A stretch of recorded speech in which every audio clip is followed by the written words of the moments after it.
Selamat datang di Cerita Bebas Channel. Selamat datang kepada para pecinta cerita horor dan cerita misteri. Di video kali ini, saya akan kembali membawakan sebuah cerita horor, yaitu cerita horor mahasiswa KKN UGM kedatangan tamu misterius di pondokan. Begitu banyak cerita selama KKN yang tak pernah habis setiap kali mahasiswa maupun alumni bernostalgia. Mulai dari beradaptasi dengan budaya penduduk setempat, hingga merasakan pengalaman horor selama KKN. L mendapati pengalaman horor berupa pengalaman mistis di lokasi KKN-nya, tepatnya di salah satu desa di daerah kota Sukabumi, Jawa Barat.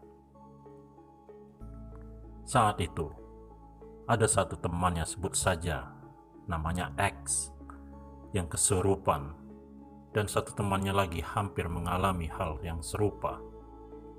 Keduanya menunjukkan perilaku yang berbeda dari biasanya, seperti berteriak, menangis, tertawa, atau diam dengan tatapan kosong. Temannya itu, kata L, mengalami kesurupan selama 3 jam. Ternyata di sana masih kuat sekali mistisnya. Katanya, sesepuh di sana nggak minta izin dulu bahwa ada kita yang mau tinggal di desa itu. Jadi kita diganggu. Seperti itulah ceritanya. Kalau kata warga sih, harusnya kita serawung dulu atau minta izin dahulu, ujar mahasiswa angkatan 2014 itu kepada Kagama belum lama ini. Ia bercerita, upaya mengatasi kesurupan yang dialami oleh temannya itu ternyata tidaklah mudah.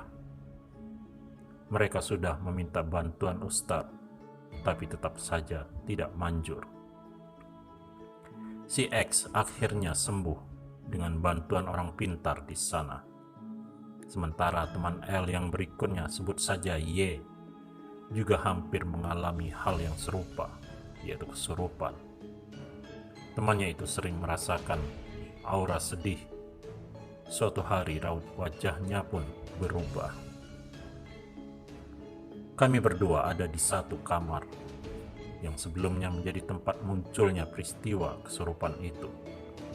Aku lihat dia lagi nyisir rambut, tapi pelan-pelan, nggak kayak biasanya.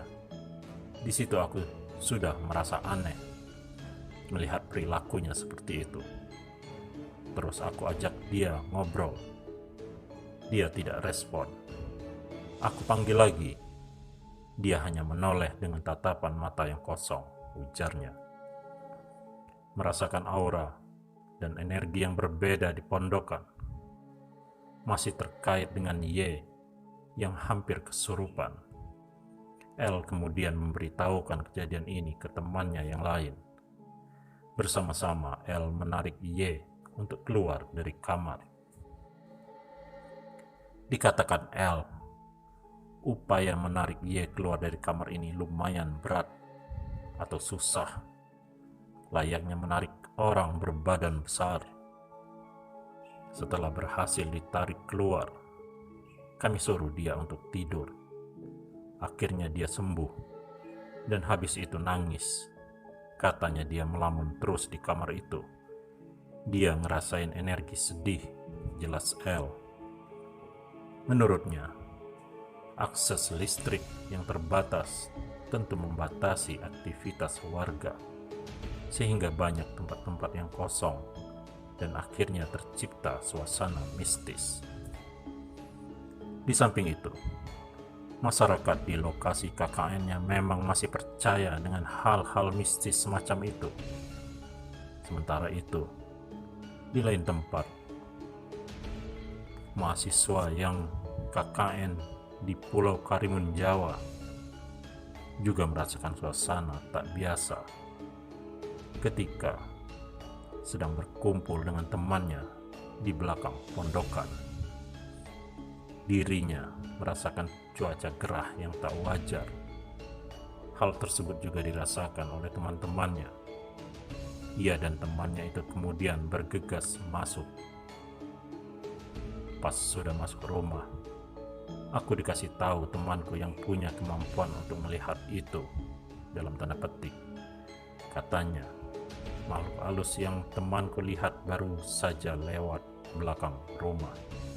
Makanya jadi panas gitu hawanya. Jelas, temanku. Di lain waktu, saya kembali mengalami peristiwa yang tak wajar. Tengah malam, temanku dan teman satu tim yang lain tengah tertidur. Namun, saat dini hari, aku mendengar ada suara seseorang yang sedang beraktivitas di dapur. Dirinya menduga bahwa yang datang adalah salah satu warga kampung yang akan membuatkan masakan sahur untuk mahasiswa KKN, sebut saja Mbok Z. Saya tidak curiga, karena memang biasanya Mbok Z ini membantu mereka menyiapkan makanan menjelang sahur. Namun, saya sempat merasa aneh karena Mbok Z datang lebih awal. Beberapa jam kemudian, saya bangkit dari tempat tidur dan menuju dapur.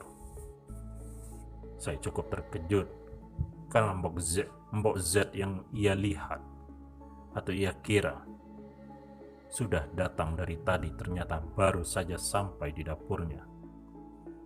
Mahasiswa angkatan 2013 itu mengaku dirinya adalah orang yang selalu berpikir logis dan tak percaya dengan hal-hal mistis semacam ini. Tetapi di masa KKN, saya benar-benar mengalami peristiwa yang menurut saya di luar logika.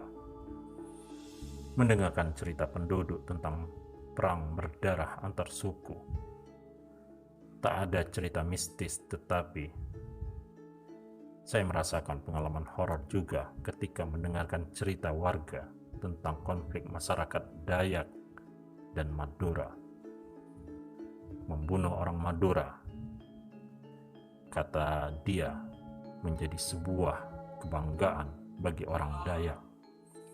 Suatu ketika, aku nongkrong sama salah satu warga.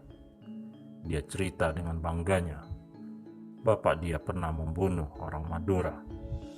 Terus aku juga dikasih tahu ada rumah yang menyimpan mandau atau senjata orang Dayak yang di bagian ujungnya ada rambutnya orang Madura. Ini memang bukan cerita horor hantu, tetapi aku merasa ngeri sendiri dengar hal ini. Jelas mahasiswa angkatan 2015 itu. Selain pengalaman merasakan aura mistis di lokasi KKN, pengalaman ngeri juga saya alami saat listrik padam. Dikisahkan oleh saya sedang di pondokan KKN dan menggunakan toilet pada malam hari. Lokasi pondokan tidak jauh dari hutan dan sawah, sedangkan toiletnya berdekatan dengan pohon jambu dan pohon pisang yang kemungkinan angker. Ceritanya, aku mau mandi, terus matilah lampu listriknya. Aku merasa merinding dan berteriak-teriak sampai setengah jam tidak ada yang dengar. Aku pun gak berani noleh ke belakang. Ya, aku pasrah, mencoba tenang dan berdoa. Aku pikir yang bisa menyelamatkan aku waktu itu cuma diriku sendiri. Terus, tak berhenti di situ. Pengalaman menyeramkan berikutnya dialami oleh saya sendiri bersama teman KKN-nya ketika hendak pergi ke pantai. Mereka menggunakan 2 kendaraan, mobil pickup dan beberapa motor. Mereka tersasar dan akhirnya 3 rombongan itu terpisah. Sementara itu, yang lebih menyeramkannya lagi, Ketika saya bersama teman pergi ke minimarket sebelum menuju ke lokasi wisata, kami hampir diikuti oleh beberapa orang yang mencurigakan. Saya menduga orang-orang ini ingin berbuat jahat.